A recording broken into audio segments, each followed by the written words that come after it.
শুধু রাজধানী ও এর আশেপাশেই নয়, ডেঙ্গুর প্রকোপ ছড়িয়ে পড়েছে বিভিন্ন জেলাতেও। এরই মধ্যে কয়েক জেলায় আক্রান্ত হয়ে মৃত্যুর ঘটনাও ঘটেছে।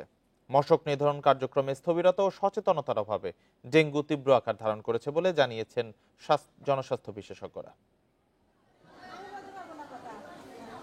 যশোরে এ পর্যন্ত মোট ৪৩৩ জনের ডেঙ্গু শনাক্ত হয়েছে, যার অর্ধেকই শনাক্ত হয়েছে গত মাসে।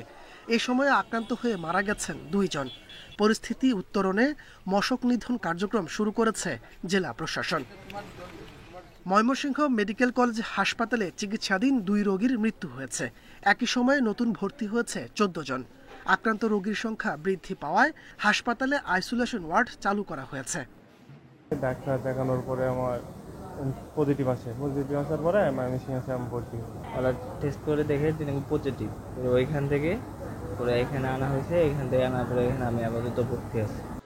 রাজশাহীতে চলতি মৌসুমে এই পর্যন্ত ডেঙ্গুতে আক্রান্ত হয়েছে ২২৪ জন। এদের মধ্যে মারা গেছেন ২ জন। প্রতিদিনই হাসপাতালে আসছে নতুন রোগী। আক্রান্তদের চিকিৎসায় সর্বোচ্চ প্রস্তুতি নেওয়ার কথা জানিয়েছেন কর্তৃপক্ষ। বিশেষজ্ঞ চিকিৎসক দলের সমন্বয়ে ডেঙ্গু স্পেশাল টিম গঠন করা হয়েছে। তো তাদেরকে আমরা সর্বাত্মক সেবা দিচ্ছি। ৫০ বেডের একটি ডেডিকেটেড ডেঙ্গু ওয়ার্ডও গঠন করা হয়েছে। ডেঙ্গু রোগীকে আমরা সেখানে রেখেই সেবা প্রদান করছি। ঢাকার দুহার উপজেলাতেও ছড়িয়ে পড়েছে ডেঙ্গু। প্রতিদিন উপজেলা স্বাস্থ্য কমপ্লেক্স ও বেসরকারি হাসপাতালে ভর্তি হচ্ছেন ডেঙ্গু আক্রান্ত রোগী।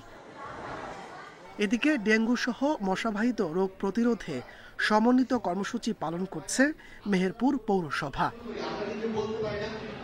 তাপস সরকার, ইন্ডিপেন্ডেন্ট নিউজ। এ নিয়ে আরো জানাতে দোহার থেকে যুক্ত হয়েছেন সহকর্মী শামীম আরমান। শামীম, দোহারের ডেঙ্গু পরিস্থিতি কি অবস্থায় রয়েছে?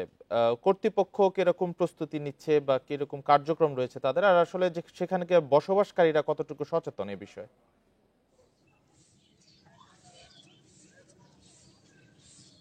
আসলে আপনি যেমনটা বলছিলেন যে সারা দেশের মতো কিন্তু ঢাকার যে দোহার, সেখানে কিন্তু ডেঙ্গুতে অনেকেই আক্রান্ত হচ্ছেন। ইতিমধ্যে জানুয়ারি থেকে সেপ্টেম্বর পর্যন্ত ১২২ জন ডেঙ্গুতে আক্রান্ত হয়েছে। এছাড়া সেপ্টেম্বর মাসের হিসাব মতে সেখানে কিন্তু ২৬ জন ডেঙ্গুতে আক্রান্ত হয়েছে। এছাড়া এখন পর্যন্ত গতকাল পর্যন্ত ৪ জন কিন্তু ভর্তি রয়েছেন ডেঙ্গু আক্রান্ত হয়ে।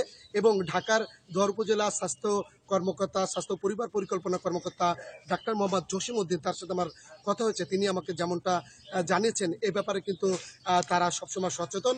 কিন্তু অনেক বিশেষ করে যে মানুষ, তারা কিন্তু সাধারণ মানুষ অনেকে সচেতনতার অভাবের কারণে কিন্তু এমনটা হচ্ছে। তার কারণে কিন্তু তারা এ বিষয়ে কিন্তু উপজেলায় মাসিক যে মিটিং, সেখানে কিন্তু তারা উল্লেখ করেছেন এবং সেখান থেকে একটি বার্তা দিয়েছেন তাদেরকে সচেতনতা করার লক্ষ্যে। এবং সেই লক্ষ্যে কিন্তু স্বাস্থ্য বিভাগ কাজ করে যাচ্ছেন। ইতিমধ্যে স্বাস্থ্য কর্মকর্তা আমাকে জানিয়েছেন যে তাদের নার্স দিবাগত রাত, বিশেষ করে সারাদিন তারা কাজ করে যাচ্ছেন। এছাড়া মানুষকে সচেতন করার জন্য বিভিন্ন ফেসবুকের মাধ্যমে তারা সচেতনতা বৃদ্ধি করছেন। এবং এ ব্যাপারে কিন্তু প্রত্যেক যারা উদাসীন তাদেরকে সচেতন করার জন্য তাদের যা যা করণীয় সেটা তারা করছেন। এবং এই দায়িত্বশীল আচরণের পাশাপাশি তারা যেমনটা আমাকে জানিয়েছেন যে প্রত্যেকটা মানুষকে কিন্তু সচেতন হতে হবে।